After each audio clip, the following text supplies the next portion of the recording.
Hello everybody, I hope you're having a wonderful day, and today I would like to share with you guys my final thoughts on the Kansept knives Loki 2, 2.0, mid-release refresh, whatever the hell you want to call it.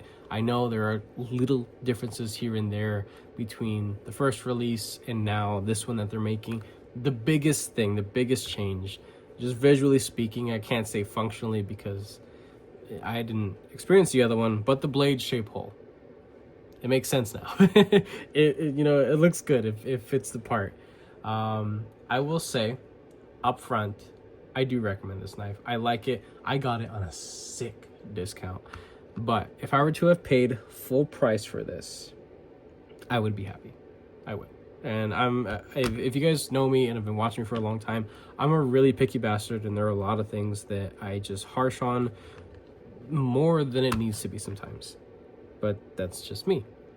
There are things about this that I would typically be really upset for, but my time having this, experiencing it, actually using it, sharpening it, it's been a joy.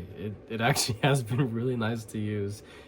I will be linking down what I can in the description that pertains to this knife, whether it's stuff for the pivot or tools or the knife itself from different places to get it from. I don't know if it's on Amazon or not. That would probably be like my favorite place to get it from because you get fast shipping. We'll take the weight, do some size comparisons. This is a very compact knife. The price, I don't remember exactly to the last cent, but I think it was about 165 bucks.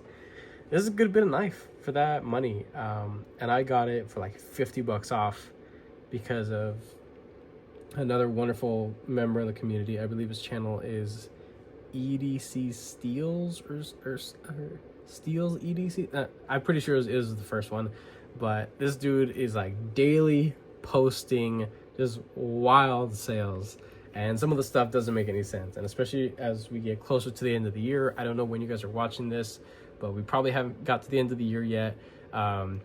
All knife companies, like damn near everybody except for like the USA companies, because they got to make heavy last freaking penny work, right? They're not really doing sales, but for like the Chinese OEMs and things like that, they're pumping out as many freaking sales as they can possibly get just to get as many units out the door. And the Kansept is no different, honestly. So let's just go ahead and take the weight. This thing has a good bit of milling in and out. It is very impressive. 3.3. I think that is adequate. Absolutely nothing negative to say about that weight for the size of the knife. It is on the smaller side, quite compact. Do have a handful of knives that I think are worth showing off in comparison, just to help you guys visually see how this thing is. So kind of starting from the bottom, we have the Free Tiger FT2103, wonderful little budget knife. Here is a CJRB Pyrite Light. This is the website exclusive with the fancy blade coating. As you can see, both of these knives are huge in comparison to the Loki. But what's interesting is that the amount of available cutting edge is damn near the same as the Pyrite Light in a much more compact package. It's cool. A little bit more curve to that belly versus a little bit straighter there on the Pyrite Light, but not a big deal. Native 5 by Spyderco. Pretty close, but believe it or not, for once in its freaking life, the Native 5 is actually slightly longer than something else that I'm showing off. What other? I had something else in mind. Something else that was on the smaller side. Yeah, here we go. Okay. So we have here the Vosteed Acorn. I have been catching myself calling this a raccoon for some reason. It is not. The raccoon is its own thing. This is the Acorn. Vosteed, please make a premium Acorn. I think that would be awesome. Just throwing that out there to the world. Needs to happen. But two very, very popular knives. USA made, Chinese made. There's those two. And then last two, just for the hell of it, I have like 30 freaking knives just hanging out everywhere. I gotta start putting some stuff away. The Compadre by Kanwu. The Kanwu knives Compadre.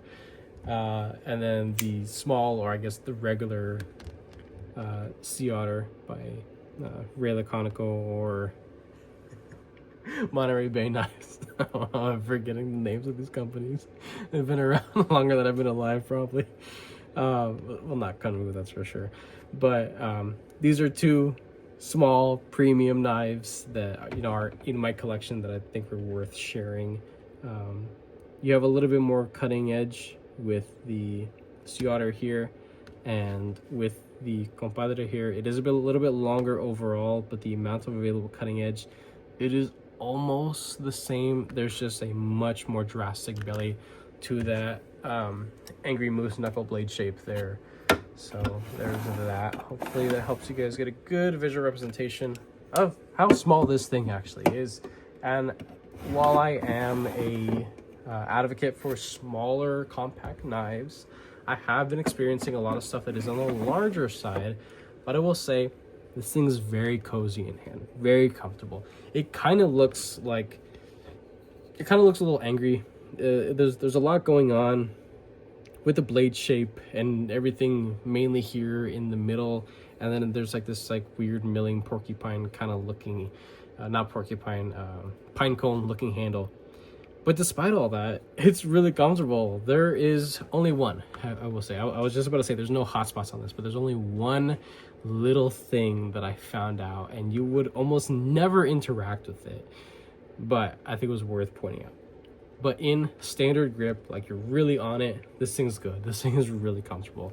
If you're further back here, you know, right up there, very comfortable as well. If you want to, you know, do little score cuts, or maybe even be all the way up here, really controlling that tip, excellent blade shape. There is enough belly to make very comfortable, smooth cuts, but the tip is super freaking low to do a lot of precise work. I don't want to call that dainty or delicate, but I don't want to say that there's a lot of meat behind that tip, because there isn't. It's kind of in the middle. It's a sweet spot, honestly. But the one spot that I wanted to mention is this right there.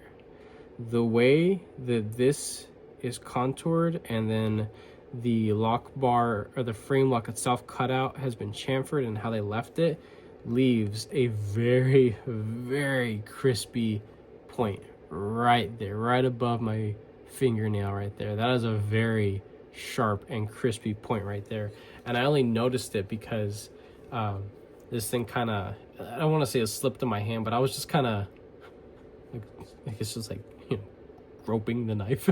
I was just like grabbing it. I was just feeling. I just might as well just go all in. I was just basically just fondling the knife basically, and I felt this weird spot. I was just like, oh, that actually caught me by surprise, because that's a very sharp little point right there.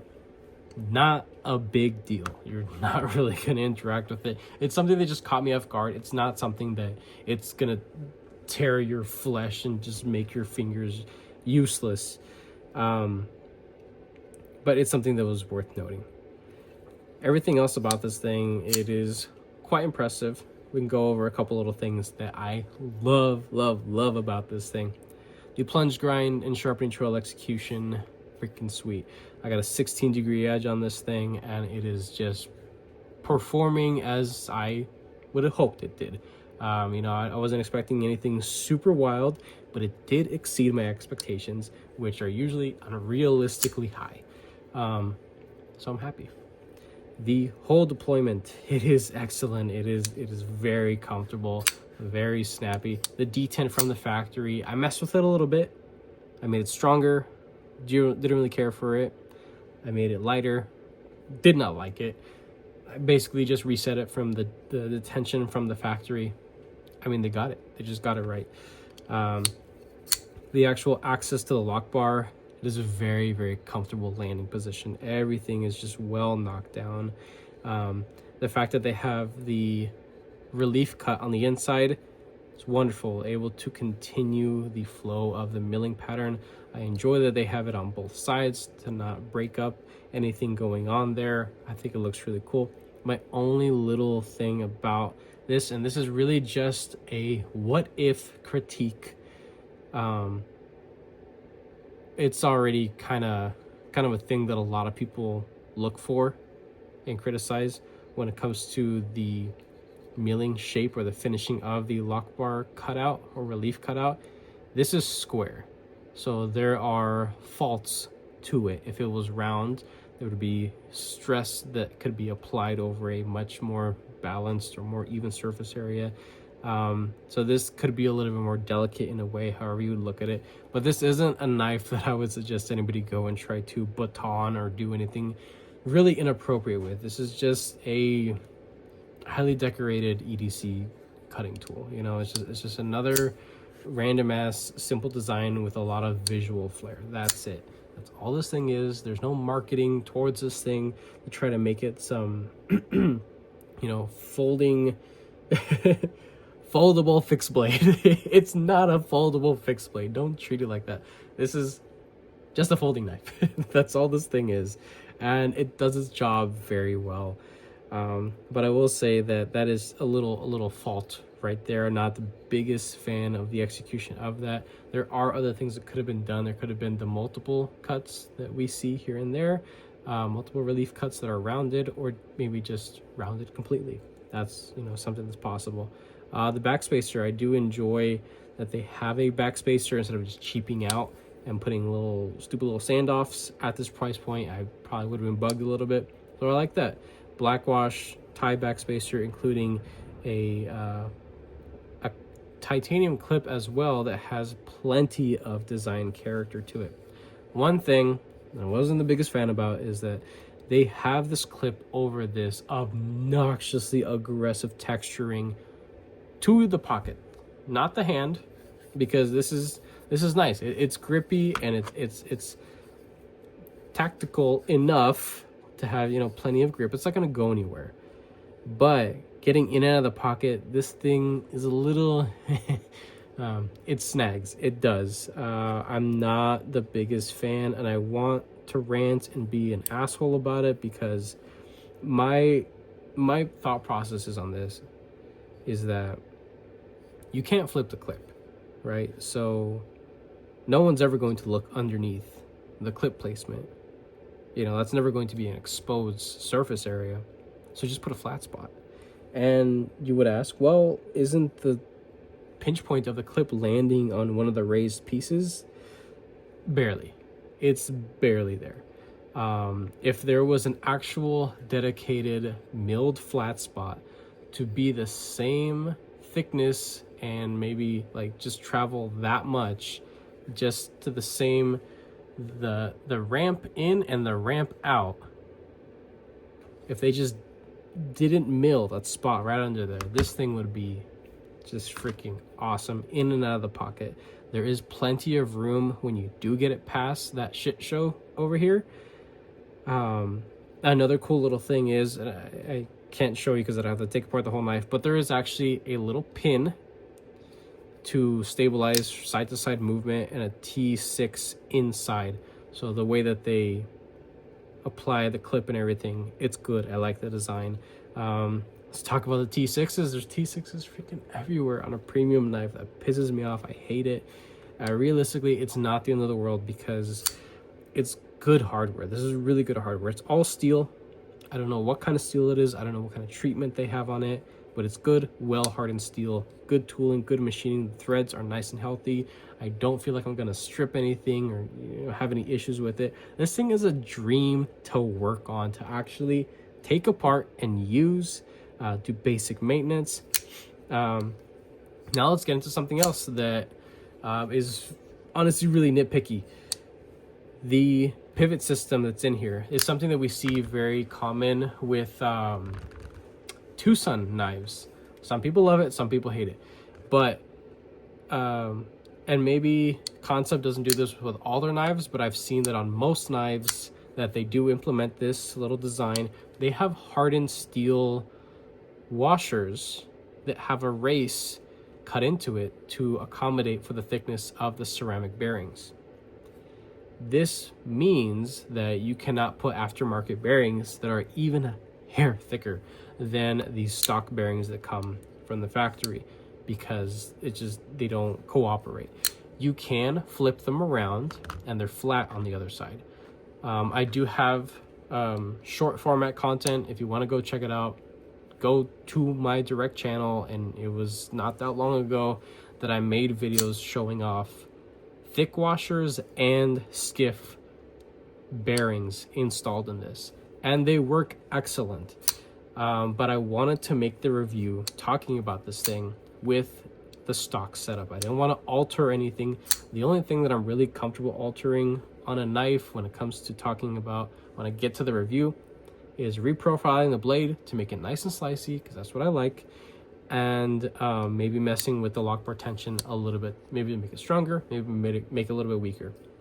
But I try to avoid things like reprofiling the blade, or do something reprofiling as in like removing large amounts of blade material to make it a completely different shape, or to add any visual flair. I try to avoid anodizing and a couple other little modifications. I try to keep it as stock as possible. This has a stock bearings, and while it is enjoyable and it is smooth, it is very disappointing for its price point, because I know for a fact that if Miguron made this thing would be butter, absolute butter smooth. Even at this size of blade, with the weight and mass, this thing was just dropped like no one's freaking business. And then if we Knife Co made it, it would be even better. If Kaiser made it, it would be even better than those, in my opinion, because Kaiser's been doing some wild stuff when it comes to their premium things. And just their execution of the pivot is just elite in comparison to what this is. So realistically, the only thing that I could genuinely harsh on about this knife is the execution of the pivot smoothness. I genuinely believe that them trying to do too much, Kansept's trying to do way too much when it comes to having their premium little race washers. Just don't bother, because it's not necessary. It has been proven time and time again that you don't need that to have just incredible action. I'm talking about good side-to-side stability, no up and down play, no bearing roll. I mean, that usually does pertain to the quality of the bearings that you have in there. But let's say you're getting some skiffs, right? Skiff thick washers or skiff bearings. Those, you don't really have that kind of issue. And bearing roll typically happens when you crank down the pivot of a knife, and the tie or the actual metal surfaces that the bearings are coming in contact with, they get indented and press into it, and then you feel, really crappy bearing roll. You don't get that on this. This is nice and smooth, but it's just not it's not up to par with what everybody else is capable of doing. So that's just my experience. I have only had one other premium Kansept knife, and that was forever and a day ago. I believe it was like the Convict 2.0. It was a pretty sweet knife. It was like one of the most expensive knives I got. It was like years ago. It was a good chunk of money for me then. And looking back, I remember that I had a good time with that knife, but even watching my old videos on that, I could tell that the action is damn near the same. I did have a, whether they were a subscriber or not, but a individual commented on my last video of this. I believe it was just the unboxing video, and they were curious as to why I have, why I could be so harsh when it comes to Kansept specifically. And it's because, just from my little perspective here in my little corner of the world, I can't see any major improvements from Kansept. They still have dog shit plunge grind and sharpening trail execution on, I want to say, 90% of their premium knives. They charge a lot for knives that do not come up to the expectations of what other people would expect for the price point. I'd say your money is spent better elsewhere if you're an action nut. But if you like the design of something, you're gonna get something that is of good quality. The only thing that I could say absolutely, like I will die with this, is that their action hasn't improved. It's the same damn thing. The action almost feels like a Tucson knife that just never broke in. That's not a compliment. That's really bad. So it is smooth enough, and I've had it enough and cleaned it out multiple times, re-lubed it. I'm good at what I do when it comes to tuning a knife. I'm pretty sure there are plenty of people out there that can back me up on that. And this thing, it's not what it could be. Definitely not what it could be. But it's also not a big deal at all. You know, there's probably like, I want to say like 8 out of 10 people watching this are not going to give a single crap about how smooth I think the action is, because realistically, they're not sitting there on their couch doing this like a loser on a Saturday night. You know, they're actually going to be using it. I use it too, but I also like to fidget with it a long time, and it's very easy and comfortable to fidget with, and I do like the design overall. It's welcomed in the collection for sure. I'm a happy customer. My only little gripe, my only little thing about Kansept is their stance on continuing to use the T6s, and the fact that they do not learn from their past mistakes, and it doesn't really seem like they care for a lot of customer feedback, and interaction seems pretty minimal. So if you're a company and you're producing things that is obviously in a very niche market, and your sales are dependent on the quality of your product, but also there are deeper layers to it, you need to present yourself in a welcoming and consumer-oriented fashion. And just from my little perspective and my little corner of existence over here, and on other people's accounts as well, it seems that there are certain people that would agree that they do seem a little robotic sometimes, not as community oriented as I would like them to be. And I'm reaching here. I truly am. I acknowledge that. I am nitpicking, but when it comes to spending your hard-earned money on stuff like this, it really does matter to quite a bit of people to nitpick all the little things. So the hardware, the blade heat treat, the execution of this, that, and the other, pricing, where it's made, and then again, how the company presents itself. So that's really it. Again, I do love this knife quite a bit. I love using it. I do plan to put skiff thick washers in here. I have a large order on the way. I may or may not have already received it by the time you guys are seeing this. I don't know. But I'm going to go ahead and end up putting thick washers in here, because I think, hey, if the action isn't really that great from the factory and I do enjoy the thick washers, I'm probably just going to continue running this knife with the thick washers just to complete the whole package. So that is pretty much it. I like it. I do recommend it, whether you are able to find one on Blade Binge or other aftermarket sites. If you could snag one of these, awesome. I think you'll really enjoy it for what it is, as a wonderful little user knife. If you can care less about all the little nitpicky BS that I was really reaching for there, if you can care less for that kind of stuff, you'd really enjoy this knife. Honestly, it's a wonderful working knife that is super ergonomic and honestly a little performance oriented if you put a slicer edge on it like I did here. So that's pretty much it. If you guys like this video, go ahead and leave a like down below. If you are subscribed, thank you so much. I appreciate all your support and your patience, of course. If you're not subscribed, please consider subscribing, because I play more videos and content coming you guys this way. That being said, I hope you have a wonderful rest of your day.